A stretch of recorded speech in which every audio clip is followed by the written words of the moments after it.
qu'on a oublié, c'est qu'une révolution, c'est un cycle. Dans la langue classique, on parlait de révolution pour parler du parcours des astres, le tour que fait une planète pour revenir à son point de départ. Une révolution, c'était le retour mécanique, répété, sur un circuit qui ne bouge pas et où il n'y avait pas véritablement de progrès. Et évidemment, le vocabulaire moderne dit tout l'inverse. Pour nous, une révolution, ce n'est pas quand les choses se répètent, c'est au contraire quand un renversement radical intervient, quand une cassure se produit dans le cours du monde. Et le rêve de toutes les révolutions, au sens politique et moderne, ça a toujours été, bien sûr, de briser la monotonie des servitudes, le cours du malheur, l'exploitation, d'en finir avec l'inégalité, le travail, l'humanité exploitant l'humanité.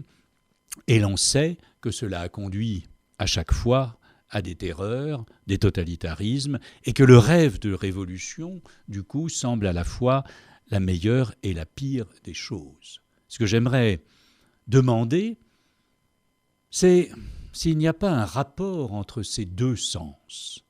Après tout, il s'agit aussi de revenir à son point de départ quand on veut tout bouleverser.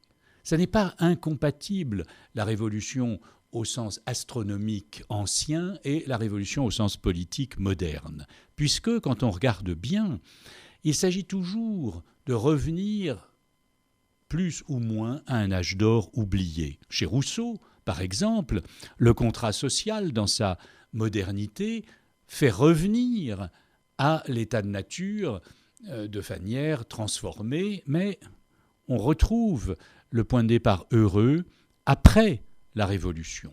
Et chez Marx, même, le communisme à venir, même s'il est indescriptible et même s'il est radieux, revient pour l'essentiel vers le communisme primitif. Donc, dans l'idée même de révolution moderne, il y a cette idée d'un retour à l'identique. Mais il y a en plus le piège du totalitarisme. Du coup, pour que quelque chose bouge vraiment, pour que quelque chose change vraiment, alors il me semble qu'il faut commencer par se défaire de l'idée de révolution.